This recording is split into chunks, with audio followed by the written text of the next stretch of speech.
Hello and welcome to Medals and Mics with me, Derval O'Rourke. With me, David Gillick. Myself, Rob Heffernan.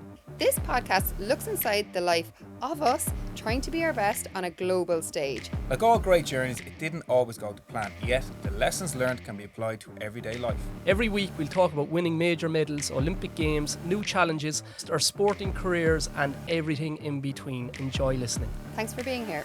Hope you enjoy listening.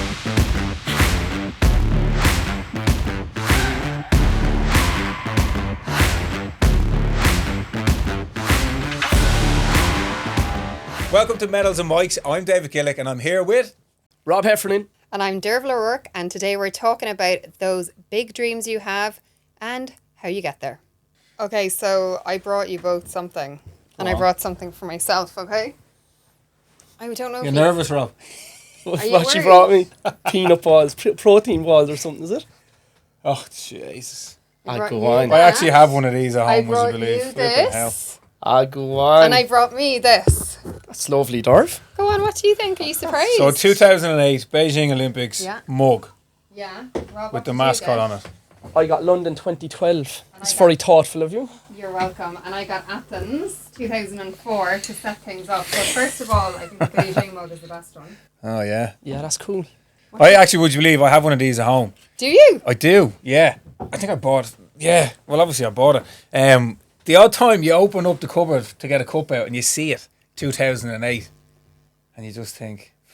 I wish I Yeah. That checked was it a more disaster. memorabilia. Do you? I wish, That's why I brought them. Yeah. I was like, I bet you that, well, you have that at home, but I was like, there's no way I knew you wouldn't have any. nothing, no. Nothing. And I was like, oh, like Athens. I almost gave you Athens instead of London. I know, Oh. that was, when I was thinking about this on my way here, I was like, That would have been a sad one. I know. And Was I that your... I I just got disqualified in Athens. Was that your first Olympics? No. Whoa, Sydney. whoa, whoa. Oh, Sydney. Yeah. We're getting too far ahead. Shall we take it back? Why are we sitting here? So It's it's Olympic year, mugs. lads. It's Olympic year. Massive. Massive. I still wake up every day and I remember qualifying for the Olympics and how special it was, and I always feel how special it is to be an Olympian. But even I go don't. back... hang Don't on. ya? But I you know- do. But go back further than that, right? Was it always about the Olympics or medal? Or like, you know, when you as a kid, what are you thinking? Olympic Games, or is it medals? Yeah, for you, yeah. Sure. I grew up playing Gaelic football. Like I grew up in. So you were dirty on the pitch, were you? I was small. I was fast. I was very fast. But Olympics would have never been on my radar. I think these opportunities open up. So I was born in Toker, right? Which really worked. I was born into flats in Toker. No sport in the radar in my house, and we ended up moving to Turner's Cross, which would be more Soccer. middle class stuff, isn't it? It is compared to Toker, anyway. Bit fancier. It's a bit A little fancier. bit fancier, yeah. And sport just came on the radar then when I went to school to fit in. So Gaelic football, it was all Gaelic football for me growing up. But I'd have been a very good runner. So I'd have won in the races in school. I'd have been very athletic. And then in Crease 3, we just did race walking, like. Fuck, when I think back to it now. I used to go to the hall in Crease 3, Dave, to prove to the brothers that I was good enough to be on the football team, because there was only fellas who got in the football team who were over 6 foot tall. So we would go up and do the multi-gym at night time, and then we'd have a game of football with a tennis ball at the end, and fellas would be flaking the shit out of each other, like. Yeah. Like, it was really, really tough. So then when the track season came in, and I'd have been the best runner in the school anyway, they just did triple jump, indoor pole vault, and race walking. And it was just another competition, and that's where it started, like. But it was for me. never about the Olympics when you were a kid. No. It was about getting on the school team. You know? Is it about Yeah. the Olympics? Again, kind of similar to Rob. Like, it wasn't... I think I was blessed in an area I grew up in that there was a running club literally at the end of the road. But you were a very good footballer, weren't you? I played GAA till I was 19. Yeah, I remember know. a guy saying to Ray, remember Ray Flynn? Yeah. Yeah. My friend, a GA had pulled him, and he gave out to Ray, because Ray was chair of high performance in Athletics Ireland, and he said, "Ye pulled David Gillick." He said he could have played in Crow Park, He could have been and you someone. were European champion. Being someone. I know. You were But sure, I had that locally in my own club. So I went to the first senior championship I qualified for outdoors was Paris 2003, the World Champs, mad. right? And I was there. I was playing GA at the time, and I came back from those championship, and I was like, I want more of this. I want to be out there as an individual. And I packed in the GA. And I think I had my 21st in the What GA. age? So you were playing GA up to 21? I was 19 to 20, yeah. And I remember I had my 21st in the GA club. It opened that year. And I can remember a few of the senior managers, because I was playing senior football. And they were like, why is he giving the running a go? You're not going to stay playing football. You could make the dubs one day, this sort of crack. But it wasn't, I think growing up, like, just like I went to primary school where we had one teacher that was really into athletics. And then you probably have similar in Cork, the Coming Bun School, the primary school sports in Dublin. And that was the springtime. She'd bring us all out and get us running. And that was the kind of start of it. It was through her then. Did your mum and dad do sport? Mum, yeah, they did. Mum played a lot of basketball. Dad did a lot of hurling and stuff like that. But I can remember my mum playing. Can't remember my dad playing. But there was no athletics. It was the fact that I was the youngest of four. So two Both brothers. of you are sprinters. So, But growing up, that's... did you win? Like, would you have won in all of the races when you were younger? Can I say sorry? I'm the opposite of both of you, just to go back to that point. I never ever played GA. Never picked up a hurl. Never played Gaelic football. Nothing. So, like, I would have grown up in an estate, 50 houses, and again, I don't know, is this a reflection of the time? Everyone played in the estate. So everyone played in I'm the just green. getting visions here that there's swimming pools in the There back was of the no houses, swimming though. pools, no. Three-bedroom, semi-detached houses in Donnybrook, in Douglas, for context, if anyone wants to look it up. But I remember, right, there was a massive gang. There was like 20 kids, right, who used to play together. Most of them were boys, just the way it fell. And they talked... I don't really remember that much GA. Soccer was a massive thing in my park. It was all about soccer, all about soccer. And the lads were talking about playing Premiership soccer. And, you both would know one of them, Damien Delaney, was all, I'm going to play soccer. And I never, like, I was probably a real tomboy. And I was like, I don't want to play soccer. And I remember seeing the Barcelona Olympics, 92, sitting in the front room. So, like, I would have been sitting in the front room with my dad. Out the window, everyone was on the green playing.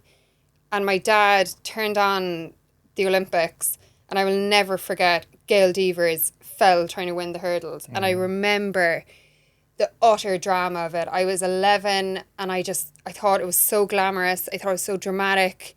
And I just thought, those girls are so cool. Like, there was such a coolness to me to it. It wasn't that I was sitting there going like, oh, I want to go and try and win an Olympic medal. I just thought, how cool is this? When you see cool things when you're young. She was cool though. Yeah, She was yeah, very cool. glamorous and stuff, yeah. Yeah, and I had never seen anyone as like cool and glamorous as that. And then I had just started doing athletics. And it just... What age was you? Well, I'd started doing I'd done athletics from when I was 7, but at this stage I was 11 and I'd gone to a bigger club. I'd gone to Leevale, I'd gone into town, and I just started all that. And it just happened to be around that time of Barcelona, and I was like, wow, this is... And it was always in my head from then, Really? from when I was 11. Yeah. But I think that's... Not that I'd go, But I know, but I think that... but it was special. Yeah, and I think that's where I can remember my mum would always turn it on, like, and like in the kitchen they'd be on the radio and stuff. You'd hear the size of the championship in a way, and that would grab you. What was life like for you, like, as a teenager? What kind of life was going to be mapped out for you? Where you go? What was the plan? Family-wise? Yeah, like youngest of 4, 2 brothers, sister, then me. We normal, like there was no... What your mum and dad work as? Mum was a nurse. She worked nights for years, Dad worked, was a wholesale Right. hardware kind of distributor. Right. So yeah, both hard-working folks. Yeah. Being the youngest, you kind of, it's the simple things. You're coming home from school, you're putting the dinner on, boil the ham, mum's up in bed, she'd get up before, do the dinner, then go to work. That was just the norm. Decent area, Ballantyre in Dublin, middle class. All I'll say is that, like, I think I was blessed with good people in our community. There was plenty of clubs and, people volunteering their time and getting involved. And the athletics club, Dundrum South Dublin, was literally at the end of my road. And that was the start of it all, But, like, I was a normal teenager. I think, like, primary school, fastest in my class, win the school sports. And you go to, like, championships in Dublin. I was involved with the athletics club at this stage. You'd win a couple of races. 13, 14, 15, won nothing. Right. Like, nothing. was going backwards. Really? A little bit of late developer, you know. And probably then, like, you lacked a bit of confidence and stuff like that. And then through the teenage years, I was normal. Like, you grab a couple of cans on a Friday night and find a local farmer's field. And that's just what we did, you know. But what was, like, what, for you, what was the dream, like? What were you meant to do as a kid? Like, were you meant to go on to college? Like, I know when I left school after junior cert, and I went doing an apprenticeship with my dad. Doing Because my dad's a plasterer. Right. And my mum's side, my mum was Falvey, so all of their side were builders, and all my dad's brothers are plasterers. So the map for me was like, you get an apprenticeship. So it was so imagine a plasterer's son, race walking. Do you know what I mean? When you say that, I think of, what's that film with the lad who's dancing?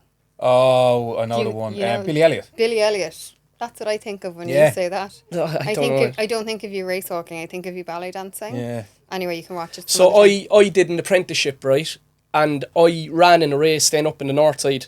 And Brother Dooley, do you remember Brother Dooley? Yeah. Brother Dooley said to me, he said, "You're scholarship material." But I was tiny, like I was 4'7" going into first year. And then I started to grow. I only hit puberty at 16 and a half. Like. Yeah. And on that, I went back to do my leaving cert with the view going, somebody believed in me. Like, I could go to America and scholarship. So was that hard, though, to go back? Yeah, because I hated school. I hated school. Like, it was all sport for me. Like, whether it was running, football, soccer, taekwondo, it was handball. Everything was sport for me growing up. So I went back to school, did my leaving cert, only a pass leaving cert, because I went to the Northman then. Yeah, Northman, yeah. But I was obviously I was race walking then as well, so I was race walking and running, but I qualified for the European Juniors. And in what event? 10k walk, which was huge from where I came from. But I also got offered a running scholarship to America that year from running. I ran really well in the interclubs, the intercounties and the schools cross country, and I came back from Ljubljana and I was like, oh man, this is a bigger world. And I said I could go. And that was the first time for me. It was like going, I'm actually good at this. I could go to the Olympics. And I came back from Ljubljana and I declined to go to America on a running scholarship. And I said, I'm going to try and get to Sydney, like, if I progress over the next few years. So my life... So what year was that? Sydney was 2000, so that... 97. 97, you know? Yeah, so, geez. Like, so I was kind of faced with kind of opportunities and I adapted to them. But my radar was meant to be... Like, my brother's a plasterer now. Yeah. You know? And it's such a different life. And I don't think it ever ended for me. Things kept on opening up with every level. Then, but it's interesting you say that, just even that one person just that's kind of... That's what I pick up on there. When you talk about that one person said one thing, but you were in a moment where you could hear it. You know what I mean? Like, if you weren't... Like, you could say that to 10 kids and 9 of them wouldn't hear it. But you were the kid who could hear it and go and do something. And I think sport. That's massive. And I think growing up in Ireland as well and going to Closh to Crease 3, if you weren't academic, you could have been cast aside. Yeah. But I went to the girls' school, a Rob school. And it's interesting because, like, and you're saying, where was it for me? Like, I went from that kid who saw the Olympics when I was 11, and I was similar to you when I was young. I was winning, but I didn't fall off. Like, I kind of kept winning a lot of sprints. But then the sprints were quite competitive and I could hurdle. So then I started winning a lot of hurdles, but nobody was doing the hurdles. So it didn't look like I was that good because it was like, no one does the hurdles. It just doesn't matter. But I suppose in school, similarly to you in a way, I found school really tough. I thought I was really bad academically. Like, we've talked about this. Like, I look back and I go, I actually wasn't. But I suppose my parents... You're saying, about your dad and to go on and do a trade. The way my parents came at it, my dad worked for Ford. My mum was at home the whole time. I just have one older sister. There's only 2 of us. And then, so there's 2 of us and then you're in a state with loads of kids. So I always felt like I grew up with kids everywhere. Like, your door, it was always open. Always open, right? So that's how I felt like I grew up. But I suppose in my house, my parents, they might argue with this now, but they put a massive emphasis on academics. So my parents were like... If you want an opportunity, like, you have to do well in school. So say if you're in my house and you're getting like C's or whatever, they're like, you're not committed. Like, you've got to work hard, you've got to work harder. So I would have always, sport to me felt like a completely different world. It felt like an out. It felt like running genuinely felt freeing. Like, it felt like freedom because it came so much easier to me than sitting down to load of books. So like if I sat down with schoolwork, I found it really hard, and then I'd go out and I'd run and I'd be like, this is so much easier. And then when I was remember I was 14 and I got selected to run for Ireland at an underage thing, and I went to the UK and I got beaten. I came fourth in a race in the UK. And at the time, if you think about it, like I was fourth in the UK. Pretty savage, like as a 13-year-old or 14-year-old. But I was so gutted, right? And my dad flew over, which was a really big deal to me that my dad flew over and he was there. And I remember going up to the stand to him and I was like, can't believe I was beaten. I remember my dad said this one thing to me. He said, and that's just the UK.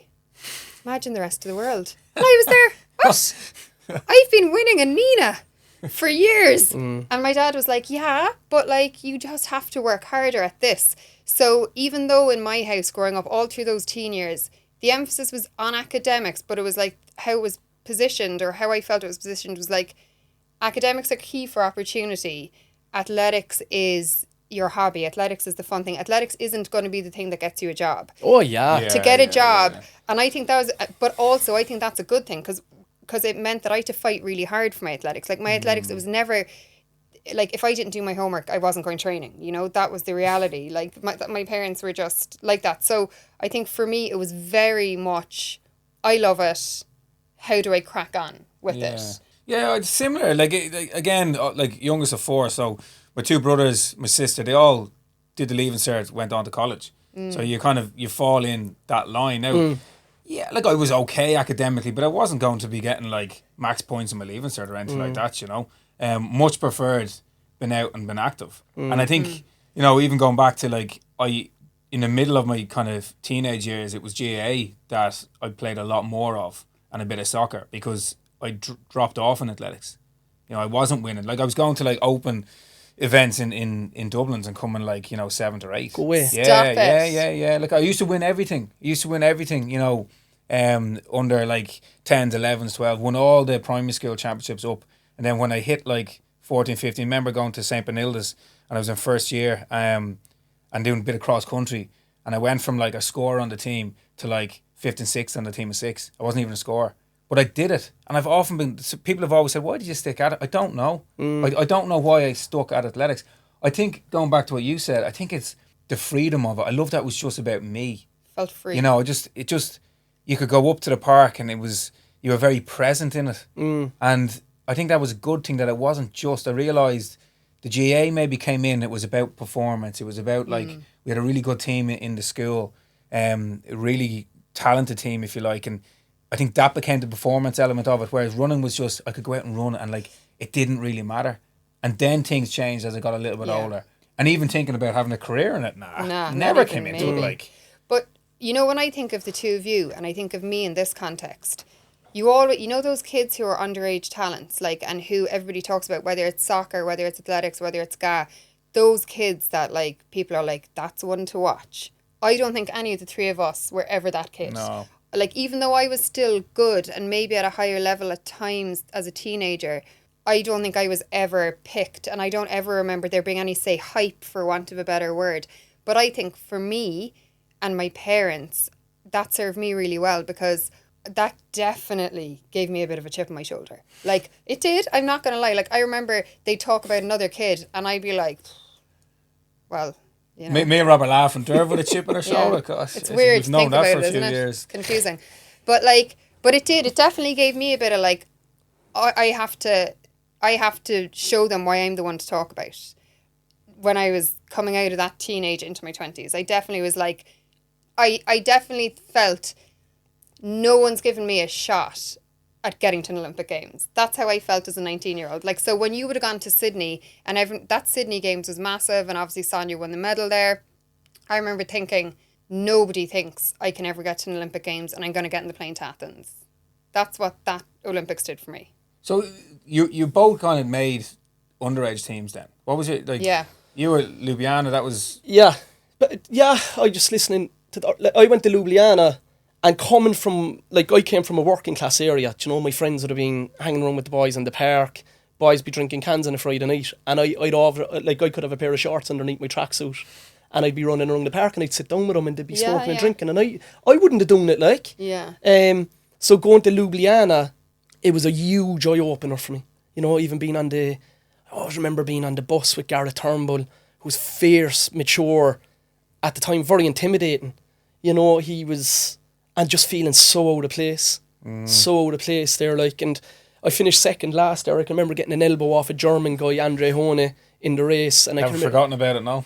No, you know, I got him back. I got him back a few times since. But how you grow from it, like I remember looking at an Italian guy the day before and kind of going, stay to him, I'll definitely beat him anyway. And he lapped me twice.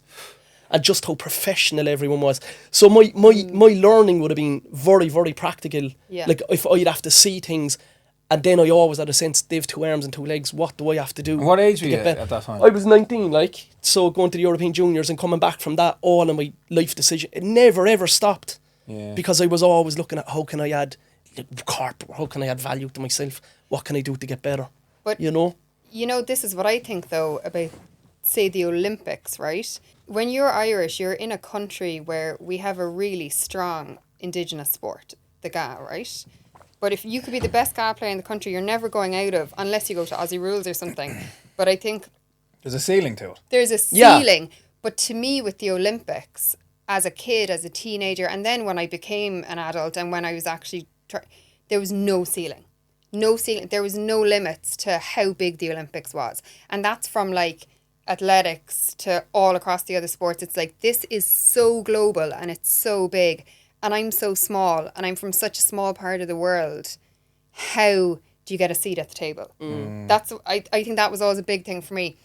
I always wanted to figure out how do you, and as the years went on, it was like there are tickets. It felt like there was tickets to the most exclusive sports party going, and I wanted to get one. And I had to figure out how to get a ticket to it. And I loved the challenge of it. I loved that there was no clear pathway to it, because there wasn't. But you went to European Juniors, did you? I went to, a World Juniors and a European Juniors. Yeah, so you're exposed to that world so at I a got young exposed. I got exposed. age. Did you? And you didn't, Dave?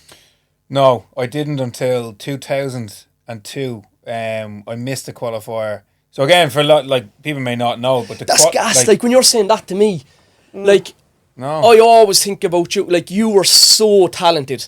I'd have presumed that you won everything growing up. I was. See, this you know that you were so good. Like, I wasn't, like people don't even realise how fast your time is for 400. Like, or you're like, and I only think I actually only think you achieved 20% of your potential. Yeah. In my opinion, and you've won European Championships and. Like, I think, you know, sometimes people will look and go, okay, you got to a certain level, so you must have always been hitting the markers as you're coming through. But I got distracted as well, you know. I'd be out with the lads and friends and all that. But that's back to, do you know, we were on about like kids growing up, and I'd have this because like I've had nearly 2 sets of kids gone through the mill now. Yeah. I think when somebody is talented though, and you have that chip on your shoulder, I had that chip on my shoulder. If you can get the real talented people as well and navigate the pathway from and keep the carrot in front of them, and I don't think sport means nothing unless you can reach your potential. Like 2002, the World Juniors run in Jamaica, and actually go back a couple of years, I was doing hurdles, 400 meter hurdles. Oh, yeah. I started off doing, like, you know, during the years, 250 meter hurdles, 300 meter hurdles, and then 400 meter hurdles. And I won a schools All Ireland when I was in 5th year. In hurdles? In 400 meter hurdles, yeah. I did a double that. No, I was second in the 4 flat on the same day. Schools championships. Who beat you? Daniel Tobin, who was What did he end now up the doing? lead S&C coach with Gloucester Rugby over in the UK. There you go. He was lead S&C with Leinster for years, sound fella. And then I decided I was shite at hurdling. Like, I was brutal, but I was fast, you know. But I wasn't fast enough to win the individual 400 flat. So the following year, leaving cert year, I was like, right, I'm going to do the 400 metres because I wanted to hit the standard for the World Juniors. That was 2002. 2002. Yeah, and I missed it. 48 seconds was the qualifier. I ran 48.4. And Wasn't can I just be honest about that now? That's only kind of grand. Yeah, well, It was only grand. Like, so I disagree with you. I don't think he was that talented. I think you worked and worked. I don't and know, worked. you see. This is what I think. You know? I think your talent, like, only get you so far. I think your talent was maybe a 6.5 out of 10. Sorry. Yeah, no. I Dorf. do. I think he was a 6.5 No, out of 10. I do. I don't think I was the out and out most talented sprinter. I think even coming up, 6.5. I can name a couple of lads who are far more talented than me. But yet, I think it goes back to that chip in the shoulder. Something changed. Something changed around leaving cert year where I was a little bit like, you know, hang on a second, maybe I can do this. Maybe. And I went to Jamaica. And we were part of the relay team. We did all right. So you were exposed to stuff and you adapted. But that to was it, the difference. Yeah. I can remember standing in the stands in the National Stadium in Kingston, and the place was going bonkers. Like when people say they were climbing over the walls, you want to see them coming in. Like, but for context, that was Usain Bolt. Exactly. And I can remember, I was there at 200 metres. He won it, and he would have been 2 years younger than me. Go away. And he won the 200 by a country mile. I remember. He was so 20.2 fast. or something, did he? It was just brilliant. And I can remember sitting there, looking down at the track going, I want to be like that. I want to be down there. And that was a game changer. I came back from those championships. That was 2002. And I said I'd give it one. I'd see out the end of the season with the GAA. So that brought me into like early 2003. And that was the end of it. And I said, right, now I'm going to give athletics a crack. But all of this is after happening for, like, it's not due to any system. Like, you ended up qualifying and then you're exposed to something. So imagine if you were in proper systems when you're younger and there's somebody navigating the pathway for you. Because it was the same for me. Yeah. Like, I remember going to a World Cup, went to the European Juniors, went to European Under-23s and went to a World Cup at, 2021? And I finished 70th. And it was just a huge eye-opener, like, kind of going, you know, by default, you're learning so much, and it's not because of the coaches who you're with, or and you're looking going, oh man, I am so bad. Like... And that's the thing. I can remember coming back from Jamaica kind of thinking, like, I'm running 48 seconds, like. I'm not even hitting the standard but you to know, be when there you, as an individual. So you come back from it and you're hungry and Yeah. you go, right, I want to give this a go. But not everybody does that. Not everyone does it. This is what I think is interesting. But hang on, sorry, just to cut Yeah. across you. But in those championships, there was like, I got too excited. we had a couple of finalists. We had a finalist. Yeah. I We had a remember. finalist over 400 metre in Yeah. the women's. We had a finalist, I think, in the 1500 men's. And that's the thing. it's the culture of the Yeah, good we had a athletes fella around do you a then. breakthrough over the 200 metres. Hessian, you know, so Yeah. But I do you know what I think is interesting about that though is like you're the kid sitting in the stand watching the stars down there wanting to be them. Then you had another couple of kids on the team who are down on the track kind of making it, but you're the one that goes away with the most from that experience. So like it's funny, I read this thing recently about work, right? And it was like there's two ways of benefiting from work. The experience of getting paid. You know? Yeah, and true, it's the yeah. value of the experience or the value of getting paid. So the value of that experience for you of sitting there and like when all those kids walk out of that stadium, nobody knows which kid in their head is the kid that something has changed. Yeah, Something yeah. has changed in them. Like I remember not getting to the Sydney Olympics. I wasn't good enough. you I were was young useless. then though, weren't you? But I was on a relay and I thought that the relay would qualify and I thought I'd go and it would have been the worst thing for me because I would have thought I'd made it. I would have thought I was brilliant. And I didn't go and the relay only just missed qualification. And I sat at home and I remember watching in the middle of the night going, nah, I have to be part of it. I have to figure it out. Have to figure out my way in. And like there's two reactions to that kind of thing in life, I think. The reaction again, like and you're watching and you know, you're in Ljubljana pretty much second last. Were you second last? Nobody I was last at European Under-23s then. like nobody would have like nobody would have talent ID'd you. No. Nobody would have talent ID'd you. Nobody would have talent ID'd you, and nobody would have talent ID'd me. But this is what I think is fascinating and interesting is then you have this big dream of like an Olympic Games, and yet somewhere in the three of us, despite the fact that none of it makes sense, you're going, I have a right to be there. I can find my way there. Well, I think But if you're why?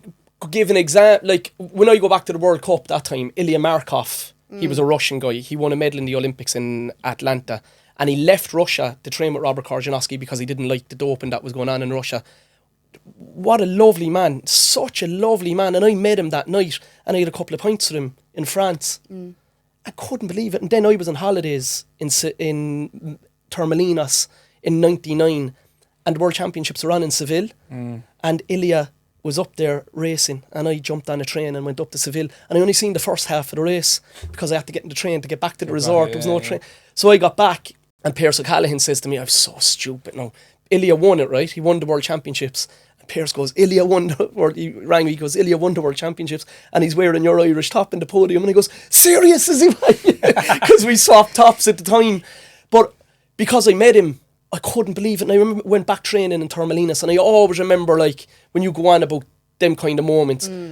I remember coming back with zero plan, but I do 100 miles a week. Yeah. And train so hard. And met Ilya, he's a real person. He's real. He's real. You can touch it. I It's touched tangible. him, and I had a few points with him, and he was really nice. Do you know? And I think when we grew up in Ireland, there's such machoism, You put people easily on a pedestal. Yeah. But it's interesting to listen to both of you, and I think it comes back to it's perception. You know, you have this experience, and it's like some people will take it in different ways, and then what I'm hearing here is that motivation from yourselves, is that intrinsic. It's like, right, this is something I want to do here for myself, which it's very hard to kind of put that onto someone. You have to want it. Yeah, I know.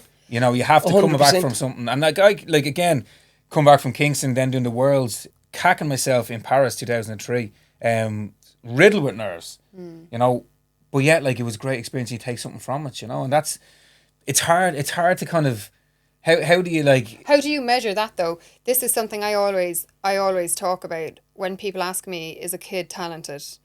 Someone says, is this kid talented? Oh, yeah. And I just go, unless you can cut open their brain, right, and get into who they are when the chips are down and how much they'll fight for themselves. And I suppose that's the thing I always knew as a teenager. I'd always fight for myself.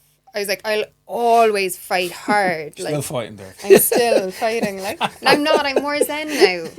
You're chilled. I'm chilled now. Yeah. I'm chilled. Less of the rest of bitch face. That's just my face.